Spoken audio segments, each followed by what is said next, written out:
Ini disclaimer lagi ya, ini bukan kisahku. Mungkin tak akan ada yang percaya kalau aku mengatakan 3 pria terdekat dalam hidupku, suamiku, kakak laki-lakiku, dan sepupuku, semuanya adalah insinyur.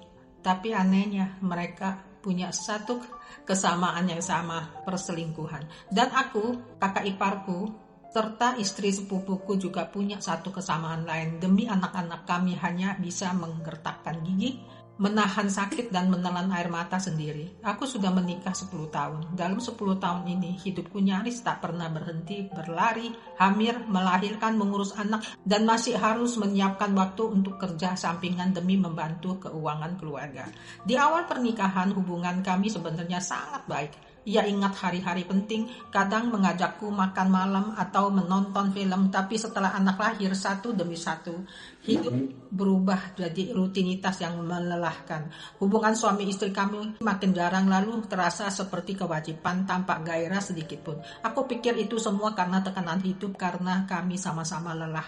Aku tak menyangka ternyata semua itu hanya sandiwara. 6 bulan terakhir ia bahkan enggan menyentuhku, meski tidur di ranjang sama. Jarak kami terasa seperti 2 orang asing. Suatu malam aku memberanikan diri bertanya alasannya.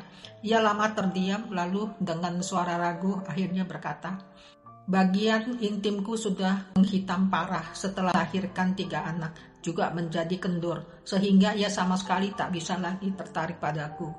Ia bahkan berkata, semua keintiman sebelumnya hanyalah pura-pura. Sekarang ia sudah tak sanggup berpura-pura lagi dan tak tahan lagi menyentuhku. Saat itu tubuhku gemetar karena marah.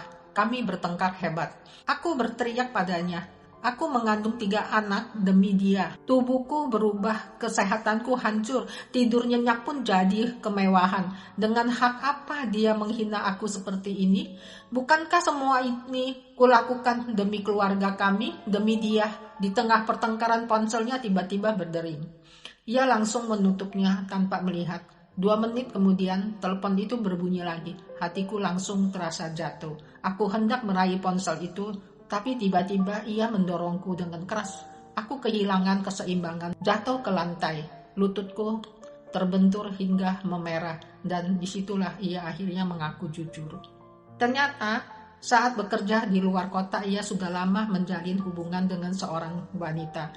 Gadis itu 10 tahun lebih muda dari kami, bahkan masih mahasiswa dan belum lulus. Saat mendengar itu rasanya ada sesuatu di dalam hatiku yang pecah, dingin, hampa. Aku menyerahkan masa mudaku padanya, pada keluarga ini. Setiap hari lelah mengurus anak, rumah tanpa waktu untuk diri sendiri.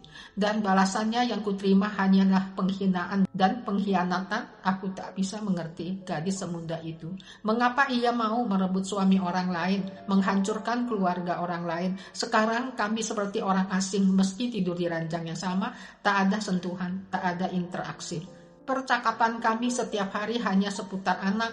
PR anak pertama sudah ditandatangani, besok anak kedua harus bawa baju renang, susu anak ketiga hampir habis. Kami pergi keluar rumah pun hanya demi anak.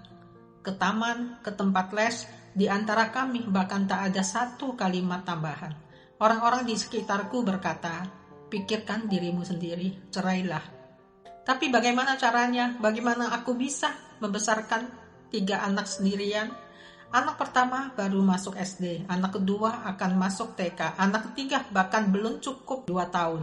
Setelah bercerai, aku mungkin bahkan tak mampu menghidupi diriku sendiri, apalagi memberi kehidupan yang layak bagi anak-anak. Aku hanya bisa menggertakkan gigi dan bertahan. Setiap hari melihat senyum anak-anak sambil meyakinkan diri sendiri, bertahanlah sedikit lagi, tunggu mereka lebih besar. Namun saat malam benar-benar sunyi, air mataku tetap jatuh tanpa bisa kutahan. Aku tak tahu sampai kapan hidup seperti ini harus kujalani. Aku tak tahu sampai kapan aku sanggup bertahan. Mengapa pernikahan orang lain terlihat begitu bahagia, sementara aku terjebak dalam penderitaan ini, harus mengorbankan diri sendiri demi anak-anak? Aku benar-benar berharap ada seseorang yang bisa memahami keputusanku dan mengatakan kepadaku, sebenarnya aku harus melangkah kemana dari sini. Saya Monica Su.